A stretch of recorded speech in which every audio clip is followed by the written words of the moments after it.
मुझे समय रे भुवनेश्वर जाइली मान्यवर मंत्री को इनविटेशन देबा पाई से समय रे मान्यवर मंत्री मते पचारिले कि आपन को हमारे डिपार्टमेंट रु कौन साहाय्य दरकार अच्छी तो मु कहली कि सर आमे ए वर्ष 35 लाख अनुदान पाई चिट्ठी करी छु।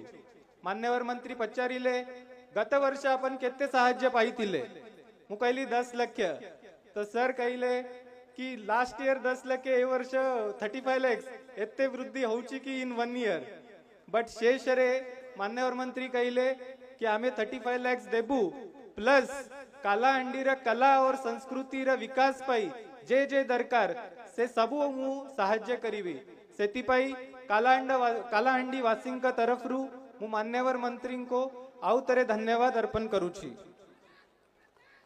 पुनी आजिकार सम्मानित अतिथि माननीय लोकसभा सांसद श्रीमती मालविका देवी, मान्यवर राज्यसभा सांसद श्री सुजित कुमार महाशयं को मु स्वागत करूची प्लस मंचरे मु स्वागत करूची महानंद बाबू हमारा कल्चर ऑफिसर जे लास्ट 1 मंथ बहुत परिश्रम करी छंती कि केमिति ये हमारा कालाहांडी उत्सव सक्सेसफुल हब।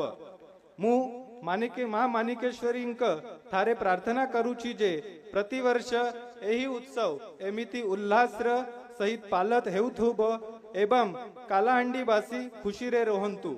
धन्यवाद। जय मां मानिकेश्वरी, जय कालाहांडी।